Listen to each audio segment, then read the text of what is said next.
There's a moment in sports history when you can pinpoint the exact second something shifts. When a player becomes more than just an athlete competing for titles, they become a cultural force. We're watching that moment unfold right now, and it's centered on a 21-year-old from Southeast Asia who just shattered records in ways that would make tennis legends take notice. The numbers tell a story that numbers rarely tell in professional tennis. An early, weak, unglamorous match slot in Toronto. The kind of fixture that typically brings the hardcore crowd, maybe a few thousand true believers scattered across half-empty seats. A Wednesday night affair, a player ranked outside the elite tier. No resume of Grand Slam triumphs yet. And yet, within hours of her name appearing on the entry list, the entire stadium evaporated. Completely gone, sold out. To put this in perspective, consider what just happened. Over the past 2 decades, only one female athlete has generated this level of automatic sellout power. One, and she was simultaneously saying goodbye to tennis forever. Alex Eala. She's just arriving. Her rise didn't happen overnight, though it might feel that way to casual observers. The blueprint was there months ago, hidden in what seemed like regular tournament moments. January brought the Australian Open, where tournament officials made a puzzling decision. This young Filipino player would play her opening match on Court 6, essentially the smallest stage imaginable. A venue designed for marginal matchups and quiet tennis, except something unprecedented happened. The ground staff started noticing crowds that didn't belong there. Not the typical distribution of spectators hunting for free viewing opportunities. These were pilgrims, hundreds. Then thousands. They came searching specifically for her. The queues became so substantial that security had to intervene. Parents and kids, nurses and engineers, families who'd traveled from other cities. The tennis establishment scrambled to understand what was unfolding on their grounds. The press conference numbers that same week revealed the seismic shift when this young player sat down for her mandatory media availability. 171,000 people tuned in online. By contrast, the world #1 drew a fraction of that attention. The defending champion? Lower still.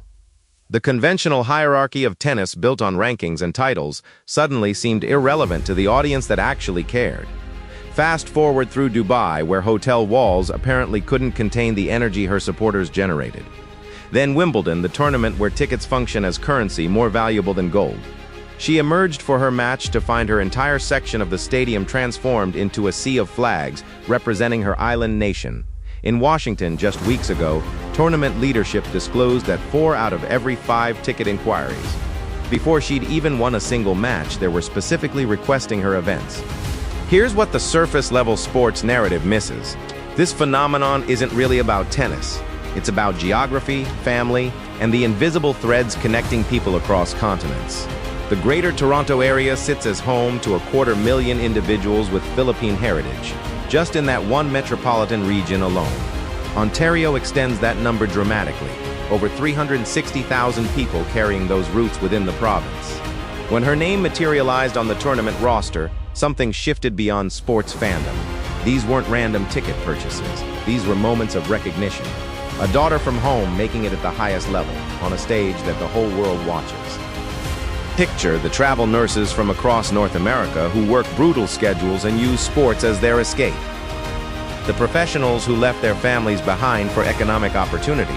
The younger generation born abroad, but raised on stories of where their parents came from.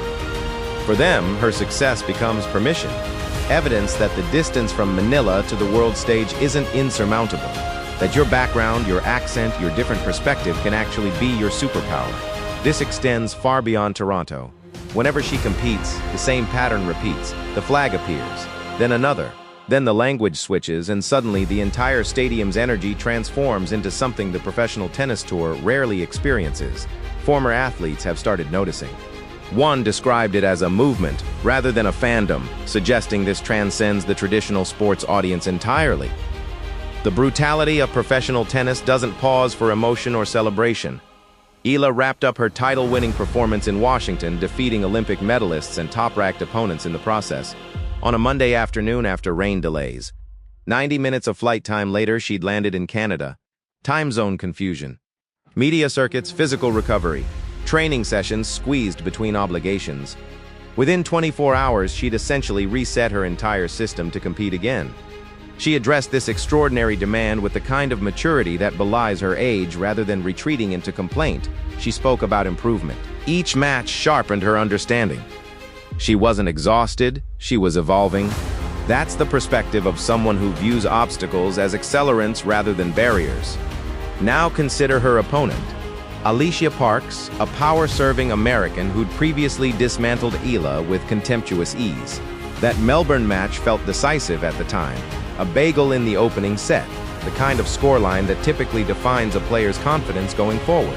Yet Eala transformed that loss into a compass point. She deconstructed what happened, rebuilt her tactical approach, and subsequently climbed nearly 30 ranking positions. Parks walks into this Toronto encounter as a legitimate threat. Her serve touches 129 miles per hour, matching the velocity of a tennis legend's fastest delivery from nearly 2 decades prior.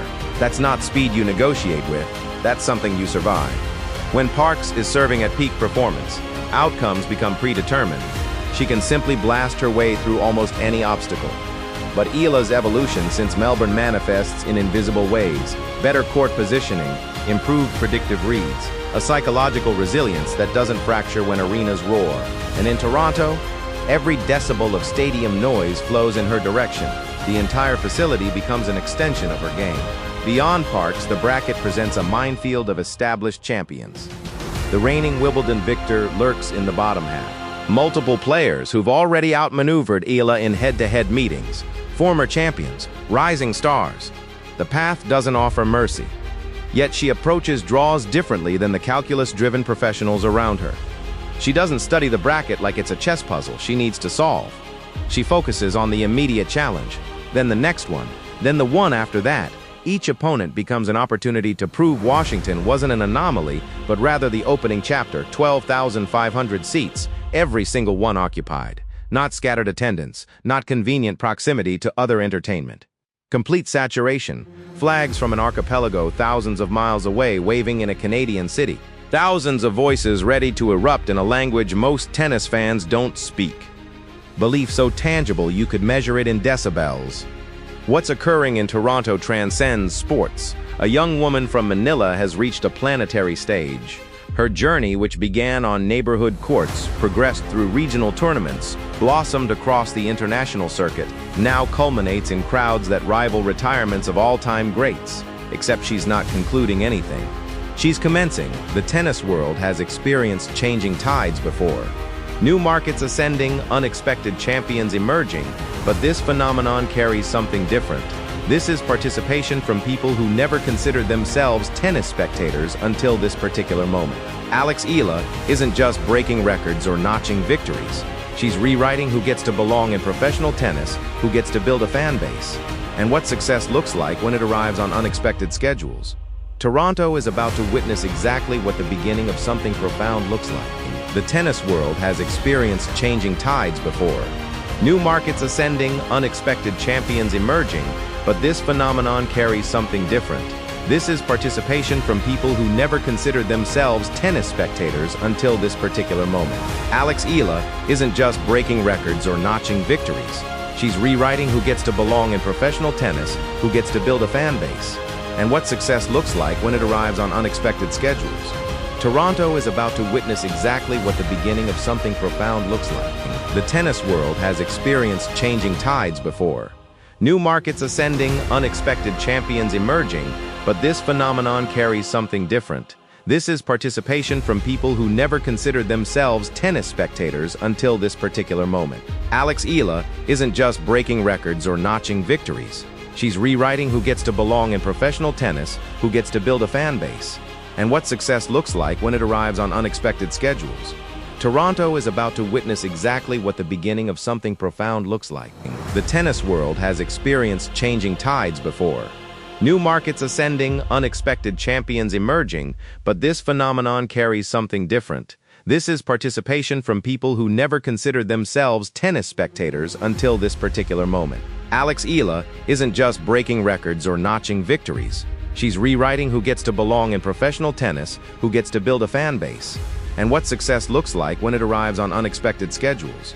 Toronto is about to witness exactly what the beginning of something profound looks like.